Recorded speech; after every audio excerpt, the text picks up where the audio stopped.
was the different one. You know, I was the one that marched and beat my own drum, so to speak. So I thank God, you know, for my stepfather who raised me until he passed away last year. But there was still a longing, there was still an emptiness because I always felt like I didn't fit in. Right, right. Well, and I think We always.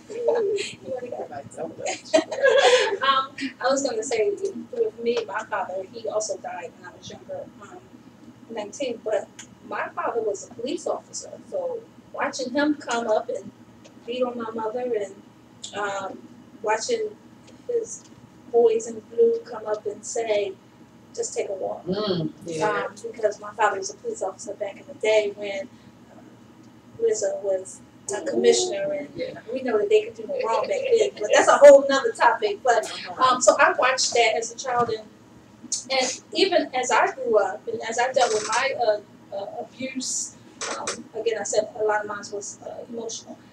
I was upset with my father and I was angry with him because I felt like he was putting that uniform on every day and he was going out and protecting everybody else in the community, but he was never protecting me. And so that had a big effect on me getting in domestic abusive relationships over and over again, making those bad decisions. So that is very true that we do need those fathers in our lives. And me, Camila, my father, he was in my life. And he spoiled me when I was like a little kid. But when I started maturing, going through puberty, and just growing up, he saw me growing up into a young woman. My father was the first man that called me a bitch. My father was the first man to call me a whore or whatever. And I'm like, I was like a tomboy, but I wasn't showing no signs of, you know, he was telling me, "Oh, you're just like your mom, you this, you that," and I know he couldn't stand my mom. So when I heard him say that, it was like, oh. You know, because when I was a child, we would play, I would dance on, you know, like Beyonce, dance on my whatever. That's, yeah. So every time I hear that song, I tear up. I cry. Because I used to dance on my father's toes. Like, I was his little girl, you know. But as I said, once I started getting a little older, yeah, that's where it all began. And that's what I was accustomed to. It was like, you know, that abuse, verbal abuse, physical abuse. And I told you my dad was a Vietnam vet, so we would go through some torture, you know, stuff that you tell other people. I'm like, what?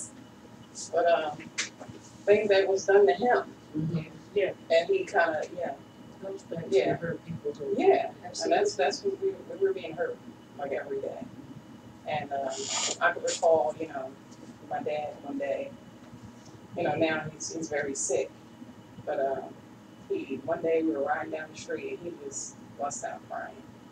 And I said, "Oh my God, what's wrong with you?" And he said, "I'm so sorry. I'm so sorry for everything I put you through." And I said, "Well, we already talked about that. You already said sorry." He said, "No, I just had to say it again. I'm so sorry." And at that point, I wasn't even upset or anything. It was just a regular day for us. I was taking him to an appointment. So I guess he was feeling in his heart like, "Man, like after all this, she is still here." Mm-hmm. And that's another thing about me. It's like I'm very forgiving. Absolutely. You know, very forgiving. And I have a big heart. And I get in trouble with that a lot. You know? So, yeah, despite all the things I've been through, you know, it made me strong. Yes. You know? Absolutely. It made me strong. I was a very shy, and I'm still shy child. And because, you know, all that abuse and low self-esteem from the beginning. But, you know, if I can help another young lady or even young boy, anyone, a grown woman, it could be elderly. Yeah, elderly. Like I said, I used to have a women's group. It'd be elderly women. It doesn't even matter. If I can help anybody, anyone, in any kind of way, I'm there for them. Yeah. So.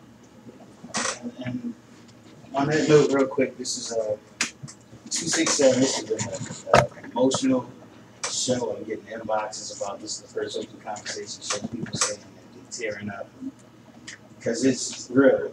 I'm gonna keep that saying because it's real. Because that statement alone covers everything. I mean, it's definitely real. And from a man's point of view, talking to other men, know how important you are. Because as you heard every lady's story at this table, they showed that how important a man is to the family. And I think, like you said, Holly, that it's messed up. It's very messed up. And I said this on other shows that men are the foundation no matter what, how strong or how educated a child or woman is, a man's still the foundation of family. And we have to blame ourselves for a lot of issues that's going on in the world as far as being a man, because we can make the change. We have to stand up as men and be a foundation of the family. It says it in the Quran, it says it in the Bible, it says it in the Torah, it says it in all the holy books that man is the foundation of family. So if we don't like what's going on in the world as far as, the men that's really standing up as a man, make a change. Get involved with the domestic violence. I don't think there's enough men that's getting involved with the movements of domestic violence and breast cancer and different things like that. Because if you're not suffering from those things, doesn't mean that you can't help out to support, what's going on out here. Because when you think about it, a lot of children nowadays are acting out because of maybe they were in abusive families, or because the drug addicted moms and dads. So, yeah, or the father's missing. I mean, I was lucky enough to have a stepfather that came in my life at 2, and believe it or not, he's a CEO of the company, with me, and my brother's a family company that we started. But it's to the point that we have to step up. There's too many men sitting back seeing what's going on and not doing it. Because I guess they feel that it's not cool or whatever the case may be. We have to realize that we make our own, don't be a follower, start your own trend. Yes, You know what I mean? I get a lot of people that want me to have sex shows and stuff like that, because me and Simply G talked about this today. In our open conversation group, a lot of people don't really go back and forth when we put topics up, because we don't hit with the sex stuff and this and what if your wife did this and that. We try to discuss more important topics like this, like cancer and like domestic, everything. And that's just the way open conversation, that's the direction that we want to take it, because there's not enough people out here making that type of statement. Again, the time is 7:53. We have 5 minutes before the show ends. Again, I thank you. I can't thank y'all enough, so I just want to thank y'all again. Thank you. For taking the time to come and talk to the listeners. And again, the show will be posted probably around midnight.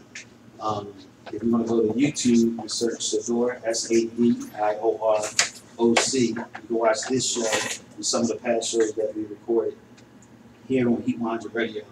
I'm going to definitely reach out to every woman in this room and try to do an actual TV show that we do, the Open Conversation TV show, where we get a bunch of women together and we discuss different topics like this, to get more into depth. Don't have to do the music or anything. We can actually talk and get into different things to pass on to other individuals. Young women, please reach out to any individual I'm sure they're open to talk to. If you're going through some type of domestic abuse and you don't have someone you want to talk to, sometimes it's good to talk to people you don't know. Absolutely. Because you don't get judged, or people tend to just brush it off because they know you and they feel as though you can deal with it, when mentally you might can't deal with it. You might just be keeping it to yourself. Everybody has a breaking point when it comes to different things. Or you can reach again, 866-723-3014. I'll be posting that on our social media and tagging it to everybody that support. I want to definitely send a shout out to Simply Me. She listens every week and she inboxes me and gives me information that she has, because she said that the women abuse offers housing and housing assistance. Yes. So for women that's getting abused that feel like they're going to go, don't have nowhere to go, reach out to them also. What do you have coming up? Any different events that say if they want to find out more or they want to come to an event or anything going on?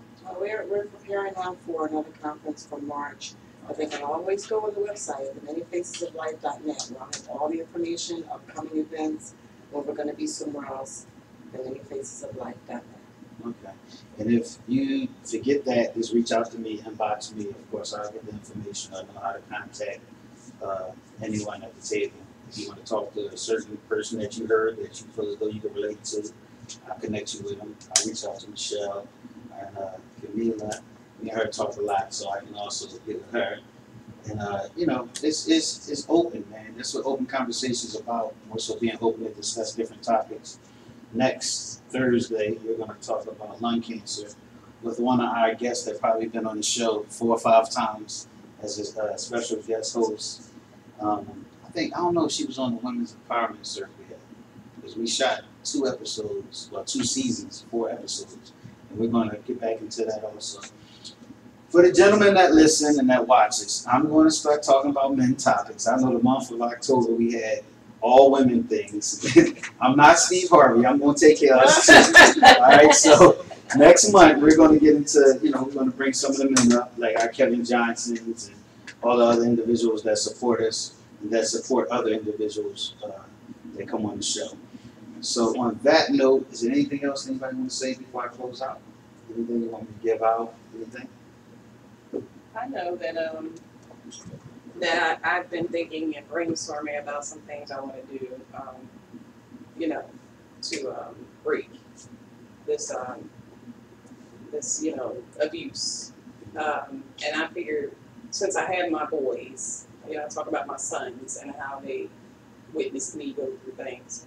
I figured there's not enough role models out here for the young men, So I wanted to come up with some type of program for young men. It's like a rites of passage program. So I have an idea, and I want a number of men, and I've reached out to several men that I know that have expertise, and I want these young men to learn how to change a tire, oil change, tie a tie. Yeah, I talked to someone about that, about dressing. Cooking. I want them to learn how to take care of themselves, not dependent on anyone else. Because if we got strong men and they got themselves together, it'll be better for us, for everyone. Absolutely. Yeah, so I figure we need to start with the basics. We need to start from the beginning, start all over again. So that's important to me. And I said, we women, we didn't try to, do what we can by our young men. And it doesn't seem to be working. I know a lot of us say that, I could be a man, I could be the father of the household. It's not working. It's a man. Exactly. Yeah, so I just wanted to put that out there, and I want to speak it into existence. This is something that I want to do, and I'm gonna do it. I'm gonna do that. Well, I got you. Yeah, when you're ready to have a meeting, get some men together. I've been reaching out, just talking to them. Yeah, and also you. But your hand, I want them. I'm ready. I meet so many men that don't know. You don't know how to do what?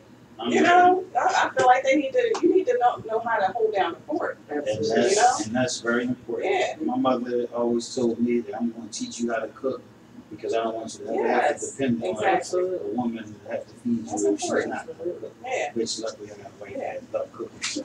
I don't have to cook, but I do every now and then just for give her a break. I actually already wrote out a business plan for the transition center that I'm supposed to put together.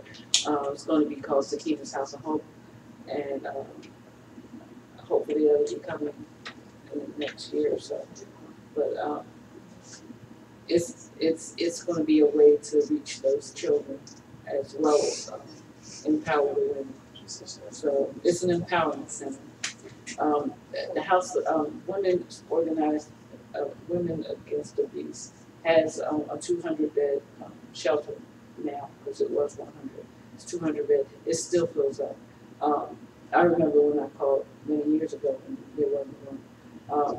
So if you call that number and they say there's not enough room, call the number that we've been telling you. 866-723-3014. Because they can give you other shelters that is not necessarily in Philadelphia, but it's close enough. Laurel House is nearby. There's other places. So don't give up because you heard a no, is what I'm trying to say. Because when I called the shelter and they told me no, I had already left out the house because he had already tried to kill us. I had all my kids with me and I didn't know where I was going. And I had a girlfriend, still love her today, Priscilla, wherever you are, I love you. let me and all my kids stay in her 1-bedroom, 1-floor house, and I have 8 kids, until I found a place. Don't let the fact that you don't think you have a place to stay be the only reason to keep you in an abusive relationship. That's right. Again, I thank everyone that's sitting in this room. I definitely salute you. I love seeing powerful women. I do. It just, you know, I guess because I was raised by a powerful woman, raised 4 boys, you know, in Abbotsford. She did a great job, you know. So shout out to my mom. I love you, and I appreciate y'all again. And you've been tuned in to Sadior Presents Open Conversation. Check us out next Thursday when we speak on lung cancer. If you need any information, just reach out to me, Mark, M-A-R-C, not K. That's Sadior, S-A-D-I-O-R LLC. And I'll see if I can connect you. And as far as your program that you're working, please, if anything I can do to help, you know, with your housing. My whole thing is connecting everybody. If I can't help you, I'm sure somebody listening. Like I got a text after Camilla said what she wanted to do. I got a text saying I got some ideas to make sure we connect. So to me, that's my $1 million right there. When I get text messages like that, people say that, oh, that was a good show. I'm happy. Yeah. I'm happy because the information got passed out. Tune in next Thursday here on Heat 100 Radio. You've been rocking with Sadior Presents Open Conversations. We out. Thank you so much. Thank y'all. Thank you. I appreciate it. Now we gotta get some pictures. Because I'm usually the one taking pictures, but I'm so into it. Look, please make sure y'all switch. Yeah, please. Can I get a picture with you? Yeah, I want to get a picture of her. You got a big old heart. Yes! You're doing a lot of things.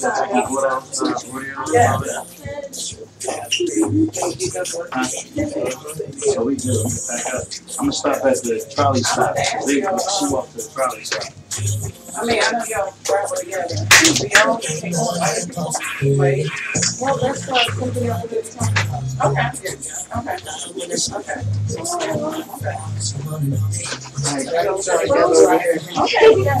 text us and say great job. Yeah. Oh, okay. Cool. Yeah, I really want my picture to come over. Okay. Oh, yeah. I can't even hardly say my own name sometimes.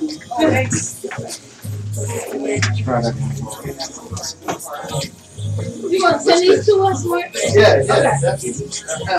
You want us over here?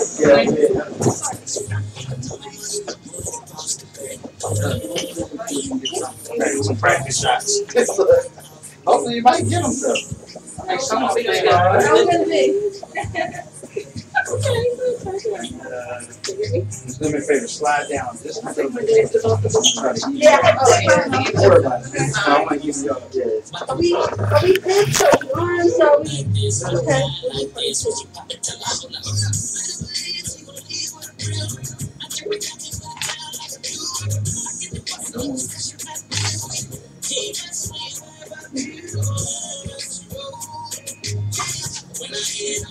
Slide back just a little. Be like right there. No, I chill. I'm trying to get off face because Oh, okay.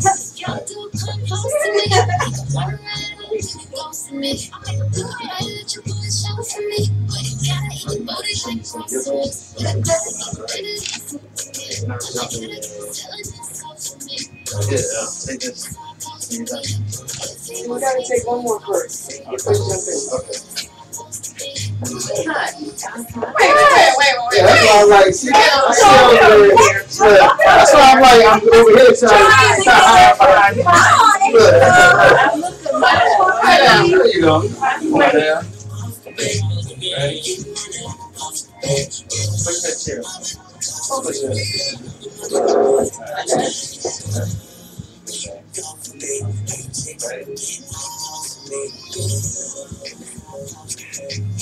let me just step down. One more stand there. Yeah. Round you, yeah. Where you going? Why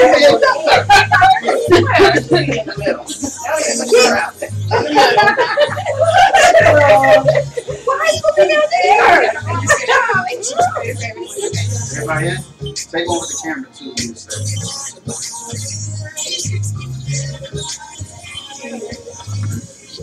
That's my phone. Can you do my phone too? You sure you want that down? Okay. Yeah.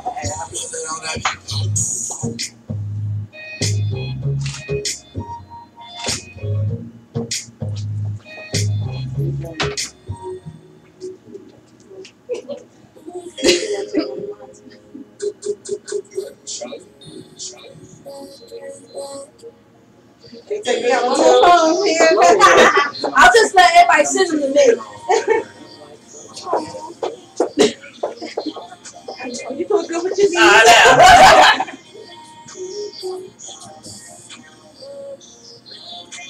Right there. One picture I need. You take those off. So we can go to the front. Oh, okay.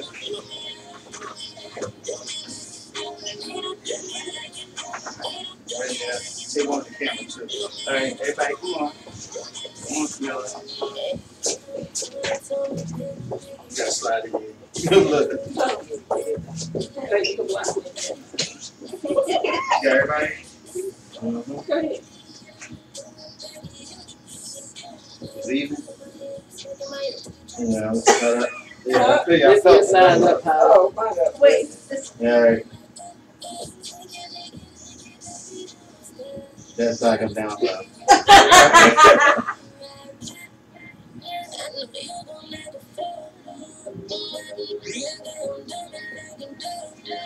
Oh, yeah. Look, got hit the personal camera.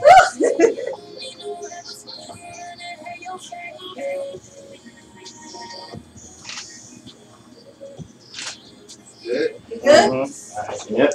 Any pictures, what I do is I'm gonna post them. Everybody on Facebook? Yeah. All right, well, I'll tag you. Yeah. And then that way you can just send them. All right? Ooh, that shit is hot. Now look here. You got women going through menopause and you know that next time. You gotta get some hair. You got some acting on you. Trust me, it's like, man, we came down here in September. I was like, oh, she got some kids.